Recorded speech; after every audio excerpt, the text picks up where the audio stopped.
ever felt left out? Like you didn't belong? Have you ever felt weird? We've all felt weird at some point. See, people use the label weird as a way to judge people who are different than them. But I don't believe that weird is bad. Our weird is our strength. Our weird is that magic spark that makes us different and special and friggin' awesome. It's our individuality. It's our unique talents that we bring to work and to our lives. If we want to build a more inclusive workplace and world, we have to embrace our own weird so that we can embrace other people's weird.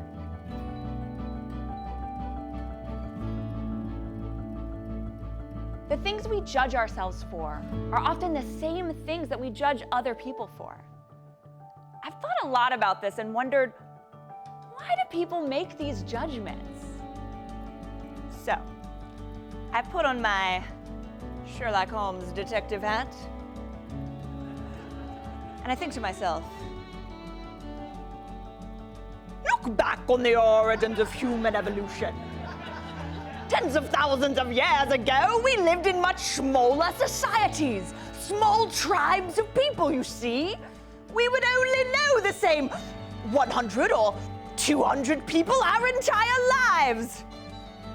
In a world like that, we judged other people, especially when they didn't look or sound like us.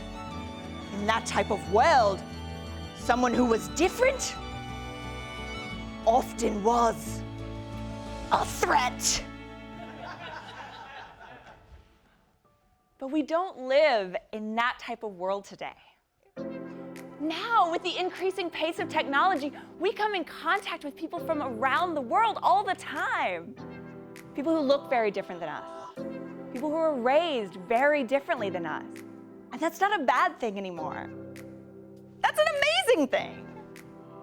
The problem is we still have this hard wiring of the way that human beings have evolved. So we have to train ourselves to embrace other people's differences, other people's weird, as well as our own. We have to be mindful and practice overcoming the unconscious bias that makes us judge other people before we get to know them. To build a more inclusive workplace and world, we first have to embrace our own differences, our weird.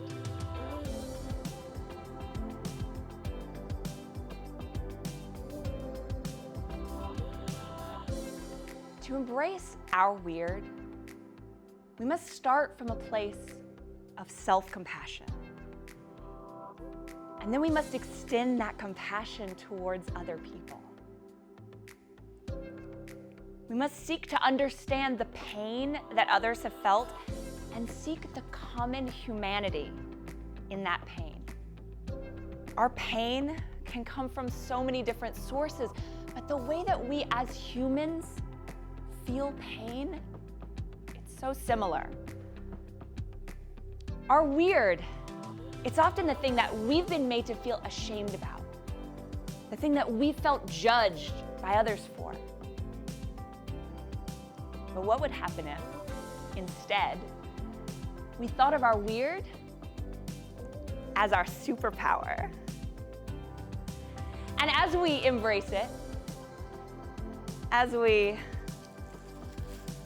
put on our superhero capes with pride, what if, as leaders and as colleagues, we looked for the beautiful weird in everyone we work with? Embrace your weird. Embrace their weird. Embrace everybody's weird.